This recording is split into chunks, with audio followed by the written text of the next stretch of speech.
Bonjour et bienvenue sur le site du podcast Histoire en série, créé et animé par Nicolas Charles et Johan Chanoir. Au programme, une analyse des séries d'hier, d'aujourd'hui et de demain par des spécialistes des questions mobilisées par nos shows préférés.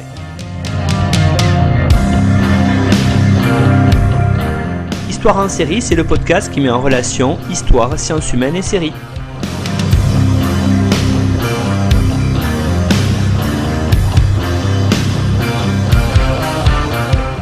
Alors bonjour, nous recevons aujourd'hui Pierre Denmat, agrégé de géographie, professeur d'histoire-géographie en section européenne anglais au lycée Paul Langevin de Suresnes.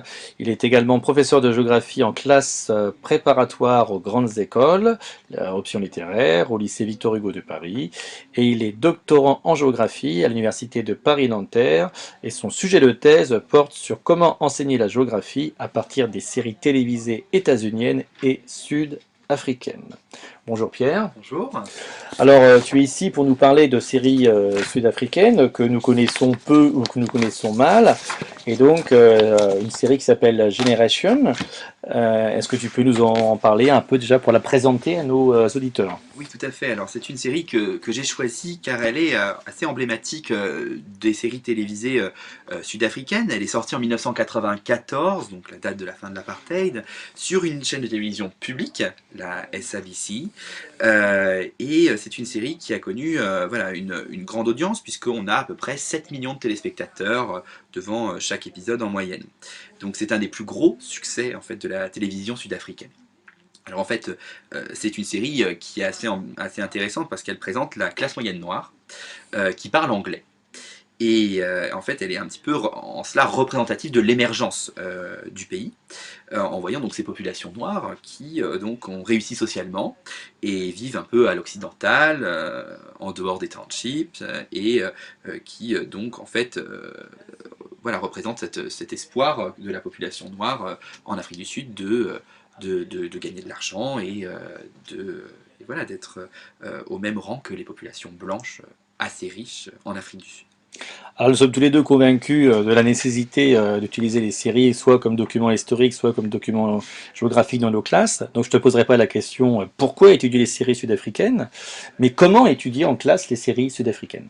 Alors, comment étudier les séries sud-africaines? Alors déjà, je pense que on pourrait même se poser la question de pourquoi l'Afrique du Sud. D'abord, c'est décentrer le regard, hein, c'est montrer d'autres séries aux élèves, leur montrer qu'il y a des séries en Afrique. C'est aussi, je pense, culturellement assez intéressant de montrer que on peut sortir un petit peu de cette vision occidentalo-centrée de la télévision, etc. Et comment l'étudier? Eh bien, je pense qu'il y a plusieurs entrées dans nos programmes qui nous permettent de le faire. On peut penser à habiter une métropole en 6e, le programme sur l'Afrique australe en seconde, ou même, si on veut, quand on étudie les villes mondiales ou la métropolisation en 4e et en première. Voilà, il y a plusieurs possibilités pour étudier une série sud-africaine. Et je pense même c'est une façon voilà, de bien montrer que l'Afrique n'est pas que le continent du mal développement ou du sous-développement, mais qu'on a aussi de la richesse en Afrique du Sud, ou en Afrique de façon générale, des gens qui réussissent socialement, etc. Et donc c'est, je pense, aussi un peu une façon de sortir de cette représentation qu'on peut avoir, notamment en Europe, mais de façon en général dans le monde entier, sur une vision pessimiste de l'Afrique, et pourtant une vision complètement erronée aujourd'hui avec on assiste voilà, à l'émergence d'un continent et a fortiori en Afrique du Sud, un pays qui a émergé déjà. Et pour les personnes qui ne seraient pas donc des enseignants, quel serait leur intérêt à regarder cette série sud-africaine? Alors moi je pense que l'intérêt de regarder une série sud-africaine, c'est eh bien voilà, voir un petit peu ce qui peut être proposé comme style de série télévisée ailleurs dans le monde, décentrer le regard là aussi, et puis voilà, les étudier comme un peu des éléments représentatifs de cette culture africaine qui existe, qui cherche qui émerge, et de voir que eh bien on a des séries qui ont certes des modèles un peu filmiques assez classiques. Hein. Alors là, en fait, Generation, c'est une soap opera, hein, donc voilà, énormément d'épisodes. On a plus de 1000 épisodes sur cette série en 20 ans. Mais au-delà de ça, je pense que c'est intéressant, c'est de voir voilà, la vie, on a une vie, un mode de vie en Afrique qui ne serait pas celui qu'on a en tête, hein, parce que là, on est vraiment dans un mode de vie assez riche, avec voilà, des populations qui ont des préoccupations très proches des nôtres, et donc là c'est aussi une façon de voir que en Afrique, on vit normalement, et si on prend les concepts européens, et en tout cas on a une vie pas si éloignée que ça de notre vie en Europe, en tout cas en Afrique du Sud. Et donc là je pense que c'est aussi une façon de bien voir que non, l'Afrique n'est pas que le pays des pauvres, le continent des pauvres. Alors, a priori, c'est pas une série qui est destinée à un public occidental. Alors, quel est le public visé donc par les producteurs de Generation? Alors, moi je pense que le public visé, c'est quand même la population noire sud-africaine, et je dirais de façon générale de l'Afrique anglophone, puisque la série est tournée en anglais.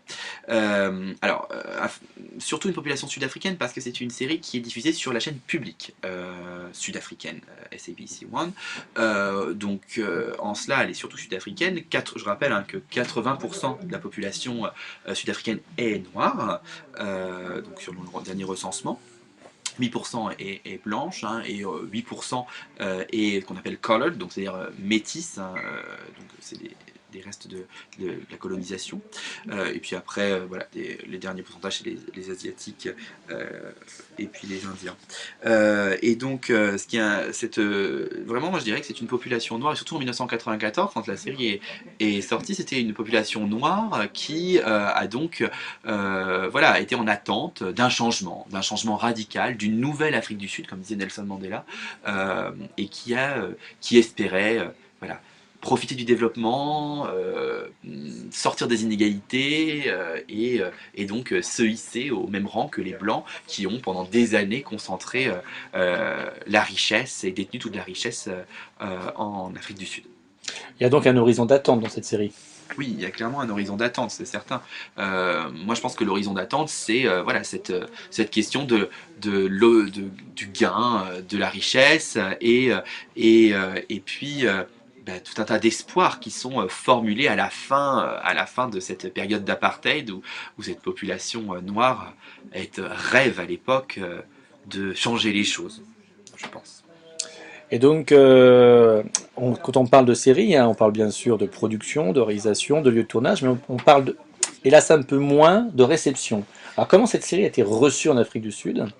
Alors, comment elle a été reçue? Alors, j'ai pas, c'est très difficile d'étudier la réception de façon générale d'une série. Je dirais que la réception, si on prend juste des chiffres, elle a été plébiscitée, hein, 7 millions de téléspectateurs en moyenne, sur une population de moins de 60 millions d'habitants, hein, donc c'est énorme. Vraiment une réception, voilà, un intérêt avec donc des gens qui regardaient tous les soirs la série, ça c'est certain. Moi j'ai étudié la réception plus dans les écoles, donc auprès de populations scolaires d'une quinzaine d'années à peu près.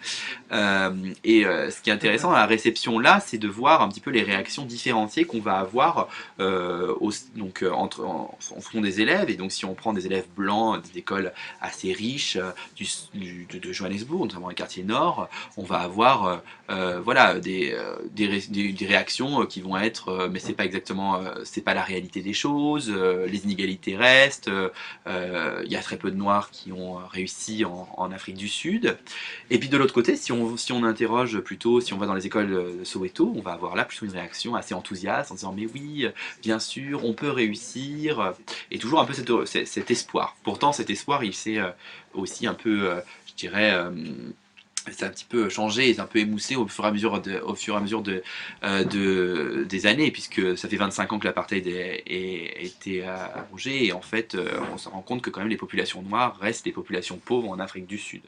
Donc voilà, mais c'est vrai qu'un horizon, il y a clairement une réception différenciée en fonction des différents publics qu'on peut avoir en Afrique du Sud.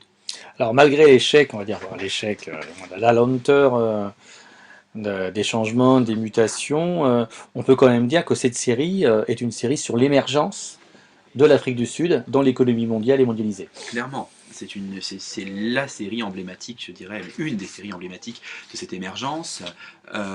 Donc c'est vrai, hein, il faut peut-être revenir rapidement sur l'émergence de l'Afrique du Sud, donc un pays qui a été considéré comme émergent un peu plus tardivement que ses acolytes, que ce soit la Chine, le Brésil, l'Inde notamment. Une émergence qui peut être discutée aujourd'hui, parce qu'en fait, c'est vrai, hein, l'Afrique du Sud a connu une très très très forte croissance à la fin des années 90 et au début des années 2000. Malheureusement, la crise de 2008 les a frappés très, très fort, avec une forte récession à cette époque-là. Et puis, depuis, eh bien, une croissance qui est très limitée. À peu près 3% par an à partir de 2009, et ça a même diminué encore, hein, puisque on a une croissance qui a été de moins de 1% en 2016, par exemple, 0,6%, 1,3% en 2017. Donc voilà, des chiffres qui sont assez révélateurs d'une machine économique qui est relativement en panne en Afrique du Sud aujourd'hui. Donc on a un pays qui est clairement beaucoup plus développé que d'autres pays en Afrique, avec des infrastructures assez importantes, des infrastructures routières de qualité, des villes qui se sont fortement développées avec des centres d'affaires, etc. Aussi un habitat qui a changé avec énormément de construction de lotissements privés en périphérie des villes, et qui sont d'ailleurs des lieux de résidence des populations noires aujourd'hui, hein, populations noires qui rêvent d'avoir une ville, de vivre dans une maison autre que dans un township. Mais en fait aujourd'hui, voilà, une émergence qui malheureusement ne touche pas tout le monde, quoi. Alors c'est vrai que c'est un peu le cas dans tous les pays émergents, mais actuellement, et c'est d'ailleurs un petit peu le message qu'on peut retrouver dans la presse en Afrique du Sud ces dernières années, c'est eh bien, est-ce que l'Afrique du Sud n'est pas arrêtée dans son développement, et est-ce qu'elle ne va pas stagner en fait ce statut d'émergent, mais n'ira pas vers les pays développés? Alors, quels sont les phénomènes géographiques, au-delà peut-être de ce moment de stase, hein, de la croissance économique, quels sont les phénomènes géographiques que cette série nous permet d'entrevoir? Alors, on peut voir plusieurs choses dans cette série. Tout d'abord, on peut voir, ce qui est intéressant, c'est que cette série, elle est située dans un quartier précis qui s'appelle Auckland Park à Johannesburg, donc un quartier au nord du centre-ville, qui est toujours, enfin, qui est quand même un quartier plutôt résidentiel, marqué par certaine mixité si on veut, mais surtout un quartier quand même plutôt marqué par des maisons individuelles, sécurisées, qui font un peu rêver les populations noires, parce que c'était un quartier voilà, prisé des plus riches. Et donc un quartier de classe moyenne, pas un quartier très aisé comme on peut avoir plus au nord encore, comme à Hyde Park ou à Parktown, mais donc un quartier assez emblématique quand même de cette émergence, et donc de ces populations qui s'installent dans des quartiers sécurisés de maisons individuelles. Donc ça, c'est la première chose. On retrouve aussi énormément d'éléments au fur et à mesure, hein, que la série évolue, tout le paysage urbain qui change. Alors là, ce qui est intéressant, c'est de voir le générique. Le générique est assez intéressant dans ce domaine-là, parce que en fait, on a dans les premiers épisodes une ville qui n'est pas du tout représentée. C'est-à-dire qu'on est vraiment sur la soap opera qui est localisée certes, mais on ne sait pas où on est exactement, et puis on ne voit pas trop l'espace. Et puis dans les années 2000, là, on a un générique qui évolue et qui met en scène énormément de types d'espace. Alors, on peut voir plein de choses. On peut voir notamment la skyline du centre de Johannesburg, qui est effectivement assez haute, etc. Alors aujourd'hui, je dirais que c'est intéressant, parce que ce centre-ville, il marque aussi l'émergence par plein d'aspects, mais les effets plutôt négatifs de l'émergence, puisque on avait un quartier qui était réservé aux blancs à l'époque, pendant l'apartheid, et donc quartier riche qui concentrait les sièges sociaux, les activités économiques, etc. Aujourd'hui, c'est un quartier qui est délaissé par les populations blanches, où les populations noires résident, avec donc une forte taux d'insécurité, etc. Et donc on a un quartier qui est pas déclassé, mais qui aujourd'hui est en difficulté, avec une architecture qui est certes très mondialisée, avec très verticale, mais d'un autre côté qui est aussi, si on regarde la réalité des choses, pas dans la série mais dans la réalité des choses, on a voilà, des bâtiments qui ne sont pas en très bon état, etc. Donc ça, c'est un premier élément. Ce qu'on voit aussi dans le générique des années 2000, c'est on voit apparaître Soweto, par exemple, avec ses tours, les Orlando Towers, qui sont des tours assez emblématiques, parce que ce sont des tours qui ressemblent un petit peu à des cheminées de centrales nucléaires. Alors en fait, c'était des systèmes de refroidissement pour une centrale électrique qui existait à l'époque de l'apartheid, et cette centrale électrique, elle était dans Soweto, mais elle alimentait les quartiers blancs. Donc et on la voyait tout Soweto, on la voit tout Soweto. Donc c'était un petit peu représentatif et emblématique de cette domination des blancs sur les noirs.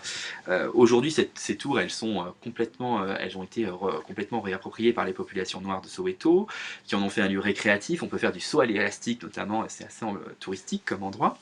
Et donc là, c'est aussi une façon de faire rentrer Soweto, de faire rentrer les townships dans la série. Donc ça, c'est aussi un élément marquant de l'émergence, puisque eh bien, oui, ces quartiers qui étaient réservés aux Noirs ont connu une évolution. Et d'ailleurs, aujourd'hui, les townships à Johannesburg, c'est plutôt des quartiers qui sont, on va dire, peuplés par des classes moyennes, petites classes moyennes, mais des classes moyennes quand même, avec des gens qui ont certains des voitures, des maisons qui sont en état à peu près correct, etc. Là, c'est un bidonville. Et puis le dernier élément qu'on retrouve dans le générique, c'est le pont Nelson Mandela. Pont Nelson Mandela qui a été inauguré en 2003 à Johannesburg, en plein centre, et qui relie le nord et le sud de la ville. Donc d'un côté le sud qui s'appelle Newtown et le nord qui s'appelle Braamfontein. Et là, c'était une volonté de redynamiser le sud de la ville qui était vraiment, et qui est toujours en fait relativement déclassé, avec voilà, une forte population noire présente dedans, et voilà, une certaine paupérisation, et le nord qui est lui plus dynamique. Et donc ce pont était censé, avec une très belle architecture, était censé relier les deux éléments. Donc c'est aussi, le voir apparaître dans le générique, c'est aussi une façon de montrer un peu l'émergence d'un pays qui se dote d'infrastructures, qui cherche à faire évoluer les choses, etc. Qui s'appelle Nelson Mandela, ce qui est aussi en soi un symbole de l'émergence. Et alors, est-ce que cette série, on sait que les séries américaines, enfin les séries états-uniennes, pardon, hollywoodiennes, donnent toujours une image de l'American Dream. Est-ce qu'on peut dire que Generation présente une image du South African Dream? Oui, c'est très net. C'est évident que c'est un South African Dream, puisque c'est le rêve de toutes les populations noires que voilà, d'être au même niveau que ces personnages de Generation, qui sont en fait des gens qui travaillent dans la publicité, et euh, qui sont riches, qui vivent à l'occidental dans des maisons très confortables. On est bien loin du township avec ses toutes petites maisons. Donc oui, c'est un South African Dream. Et puis c'est aussi, faut pas oublier que Johannesburg, donc ça se passe à Johannesburg et ça a un vrai sens. Johannesburg, c'est la ville, faut pas oublier que son surnom c'est Egoli, donc la City of Gold, la ville de l'or. Johannesburg a été créé dans les années, à la fin, enfin dans les années 1890, en fait, sur une mine d'or. Et donc ça a toujours été cette ville des chercheurs d'or, cette ville où et alors aujourd'hui il n'y a plus d'or, certes, mais on vient chercher de l'argent à Johannesburg. Et donc il y a toujours ces populations qui rêvent de Johannesburg, qui rêvent d'y faire fortune, qu'elles soient sud-africaines ou aujourd'hui aussi, hein, beaucoup venus des pays voisins, notamment zimbabwéennes et botswaniennes. On a donc des populations qui immigrent vers Johannesburg et qui rêvent de faire fortune. Et donc qui rêvent finalement d'atteindre ce statut de classe moyenne, comme on peut le voir dans Generations. Donc ça, c'est, je pense, en ça vraiment un élément du South African Dream. Tu peux nous rappeler très brièvement ce que c'est qu'un township? Oui, bien sûr. Le township, en fait, hein, c'était des quartiers qui ont été créés par l'État, hein, dans les années 50, au moment de l'apartheid, où on faisait donc résider les populations noires. Et ces populations, elles ne pouvaient résider que dans ces quartiers-là. Et donc, ce ne sont pas des quartiers de bidonville, hein, ce sont des maisons en dur, qui sont qui sont d'ailleurs propriétés, hein, des populations qui vivent. Et donc ces townships, ils ont été très longtemps exclus, hein, puisque par exemple Soweto était à 25 km au sud de Johannesburg, donc un quartier qui est vraiment au loin de la ville. On les avait exclus au maximum, et il n'y avait pas de possibilité, quand on était noir, d'aller dans d'autres quartiers. Donc là, c'est vraiment le type de quartier qui est emblématique de l'Afrique du Sud, et pas de l'Afrique tout court, mais de l'Afrique du Sud, pour des raisons politiques. Donc, alors, c'est une série qui témoignait des difficultés, on va dire, anciennes de l'Afrique du Sud, qui témoigne peut-être aujourd'hui des difficultés contemporaines, d'autant que c'est une série qui a 20 ans. Donc en 20 ans, j'imagine que l'image, et ce qu'on voit dans l'image, a énormément changé. Oui, l'image a changé, je disais déjà, avec ces townships qui font leur apparition dans la série au fur et à mesure. Donc ça, en soi, c'est déjà un élément important. Alors, je dirais que la vie qui est décrite des personnages, elle n'a pas beaucoup changé. En soi, c'est toujours ces populations, classe moyenne noire qui ont réussi, ça n'a pas changé. En revanche, ce qui a changé, et ce qui est assez intéressant, et ça c'est plus à voir dans la suite de cette série qui, en fait, à partir de 2014, a été arrêtée, elle a été reprise, ça s'appelle Generation The Legacy. Et là, en fait, The Legacy, c'est vraiment cette émergence, on la retrouve dans cette série avec là, on peut même voir apparaître un autre township qui s'appelle Alexandra, qui est tout au nord de la ville. Et Alexandra, c'est vraiment un township qui est encore aujourd'hui marqué par une très très forte paupérisation, qui fait face au nouveau quartier d'affaires qui s'appelle Sandton, qui est un quartier au nord de la ville, qui lui est normalement, on dit, le quartier le plus riche d'Afrique. Il n'est pas rare d'y voir circuler des voitures de grand luxe donc dans tout ce quartier. Et Alexandra est juste à côté. Et donc là, c'est intéressant de voir que la série va vers ces quartiers alors qu'on n'y allait pas avant.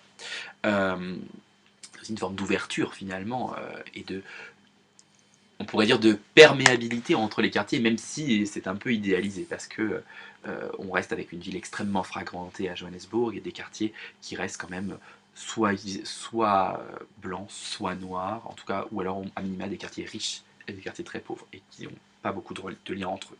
À tes côtés, on retrouve un peu ce qu'on trouve dans les romans. Je trouve que c'est Deon Meyer qui est spécialisé sur les romans policiers qui se passent dans l'Afrique du Sud après l'apartheid.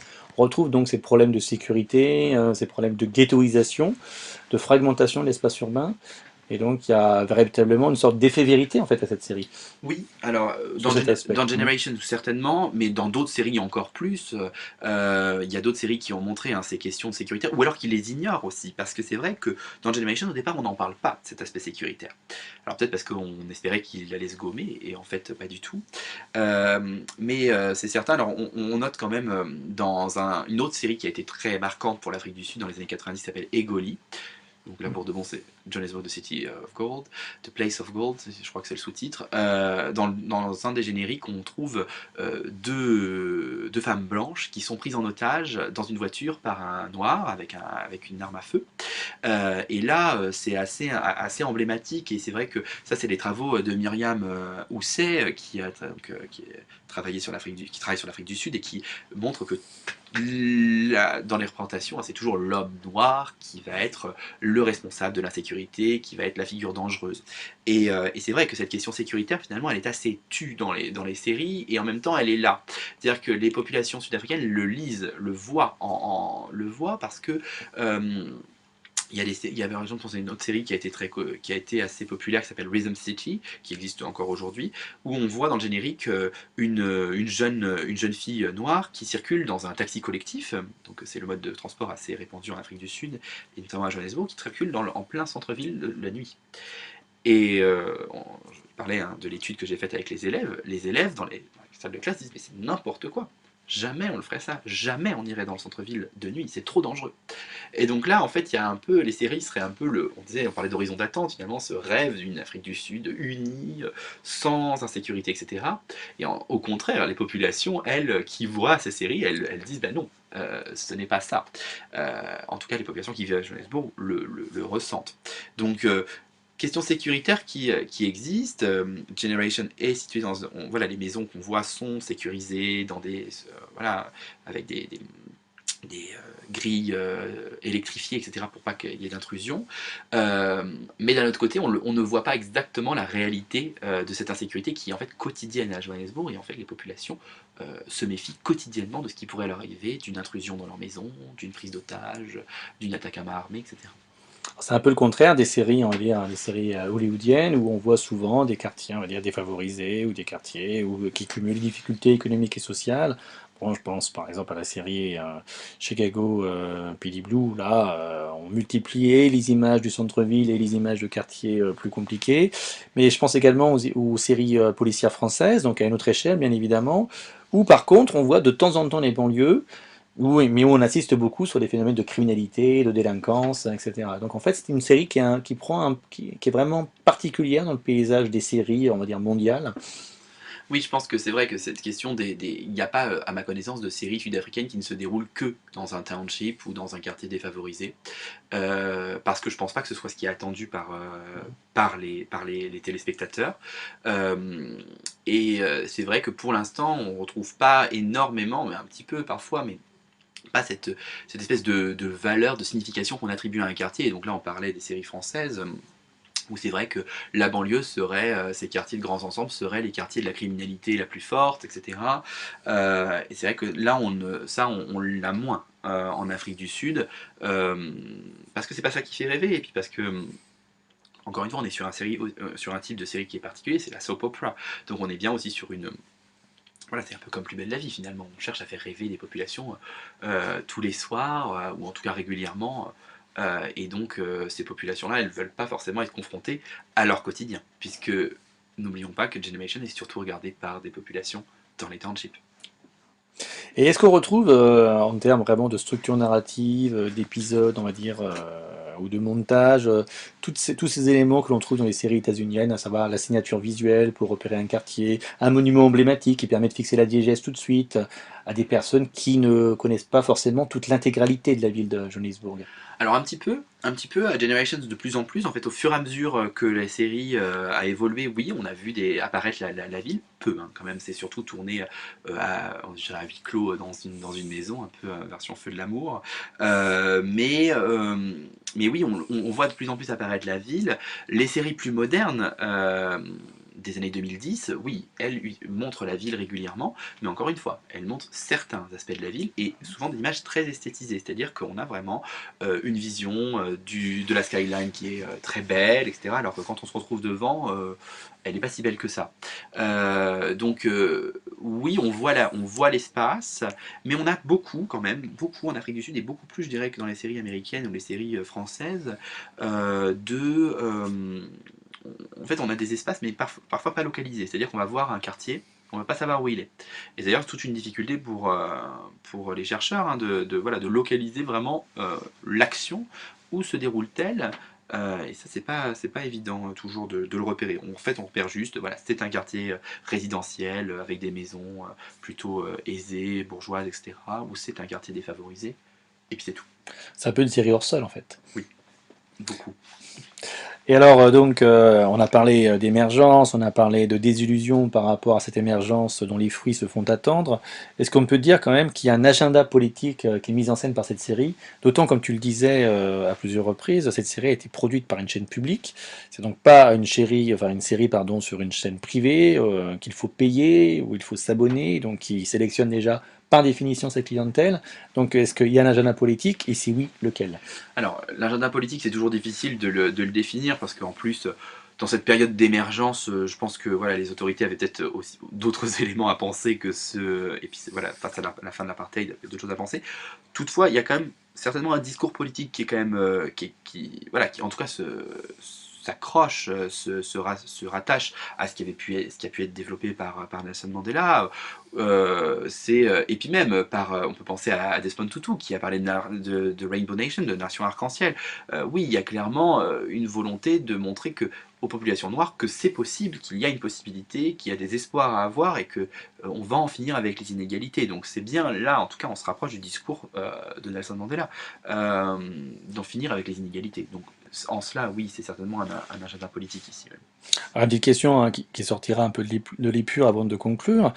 Tu as dit que cette série s'adressait donc à un public noir, à une classe moyenne en formation ou à une population qui aspire un jour à rejoindre la classe moyenne. Est-ce qu'il existe des séries africaines, c'est-à-dire que pour on va dire les blancs d'Afrique du Sud, qui leur est destiné avec uniquement donc où on parle afrikaner, où on voit cette minorité blanche qui essaye de comment dire, de s'en tirer de cette transition où elle a perdu son prestige, sa préséance sociale, etc. Est-ce qu'on voit ça? Alors il en existe, elles sont anciennes. Il en existe dont j'ai perdu le nom, euh, qui a été produite dans les années 70 en fait, et où on parle afrikaans dedans. Elles disent pas, aujourd'hui il n'y en a plus je crois de séries où on parle que afrikaans. Ça s'explique pour plein de raisons, effectivement, hein, les afrikaners sont de plus en plus concurrencés, hein. D'abord par les lois, on peut appeler raciales, hein, en Afrique du Sud, puisque aujourd'hui, pour avoir un emploi en Afrique du Sud, ce sont les populations noires qui sont choisies en priorité. S'il y a 2 personnes qui candidatent à un poste, ce sera le noir qui sera choisi. Et donc les populations blanches sont pour certaines en difficulté, pas toutes, il ne faut pas non plus exagérer. Et puis parce que l'anglais a quand même pris le pas sur beaucoup de choses. Alors c'est vrai, hein, que cette langue afrikaans, elle est défendue, hein, par ces blancs qui vraiment la pratiquent, cherchent à la montrer. Mais c'est vrai que le problème, c'est que cette langue elle est parlée par très peu de gens aujourd'hui en Afrique du Sud, alors que l'anglais tout le monde le parle, ou quasiment. En tout cas c'est la langue qui est enseignée à l'école. C'est sûr qu'en termes de public visé, eh bien, l'anglais est privilégié. En revanche, il y a des séries en zoulou, donc des séries en langue, dans une des langues officielles sud-africaines, et donc pour la destination évidemment des populations noires qui parlent zoulou, ils ne parlent pas tous zoulou. Et tu as pu en avoir? Alors j'ai pu Ou en en voir, mais apercevoir? j'ai aperçu, mais j'ai pas compris, malheureusement, mais c'est un petit peu le même modèle en revanche. C'est la soap opera où on parle, voilà, c'est la vie d'une famille ou d'amis qui vont, voilà, qui évoluent au fil du temps, quoi. Mais c'est finalement, je suis pas sûr que le message soit si différent, même si je ne l'ai pas compris, je suis pas sûr que le message soit si différent des séries anglophones. En tout cas, cette série a l'air, pour conclure, très très différente du cinéma que l'on peut voir sur l'Afrique du Sud contemporaine, alors qu'il soit d'ailleurs un cinéma produit par les Sud-Africains pour les Sud-Africains, ou un cinéma étranger, par exemple hollywoodien. Je pense à des grands films avec Forest Whitaker où on voit une Afrique du Sud, je dirais, de cartes postales, des problèmes de sécurité, des banlieues, des tensions raciales. Cette série s'éloigne complètement on va dire, de ce registre, de ce champ esthétique et narratif. Oui, c'est vrai. D'abord parce que elle est quand même à destination d'un public africain. Donc je pense qu'il y a aussi une volonté d'avoir une vision africaine aussi de la série, et une vision africaine de la vie sur place, donc ça c'est certain. Et puis je pense, hein, quand même que les Africains sont les Sud-Africains particulièrement sont très intéressés par ces soap operas, c'est-à-dire avoir un espèce de rendez-vous quotidien avec une série, avec ses personnages, etc. Donc c'est vrai que c'est une autre forme de discours. La soap opera, elle est moins présente aujourd'hui, quoiqu'elle revient en France aussi, hein, finalement. Donc c'est un genre, voilà. Et est-ce qu'on peut dire que Plus belle la vie ressemble au cinéma français? Pas vraiment. Je dirais qu'en Afrique du Sud aussi, finalement. C'est 2 genres qui ne sont pas concurrents, mais qui sont en revanche très différents. Et en cela, ça ne dit pas la même chose, et c'est pas forcément non plus les mêmes moyens qui sont attribués, et les mêmes techniques de production des séries. En Afrique du Sud, les séries, elles sont encore beaucoup produites sur place, dans les quartiers. Il n'y a pas forcément de décor de carton, il n'y a pas de décor de carton-pâte, comme on peut voir avec des séries hollywoodiennes. Je pense à, Desperate Housewives par exemple. Et donc on a vraiment encore une vision assez terre à terre, et qui vient des populations sud-africaines qui montrent leur vie. Eh bien, Pierre, je te remercie de nous avoir fait voyager un peu avec cette série sud-africaine qu'on va s'empresser de regarder. Merci beaucoup.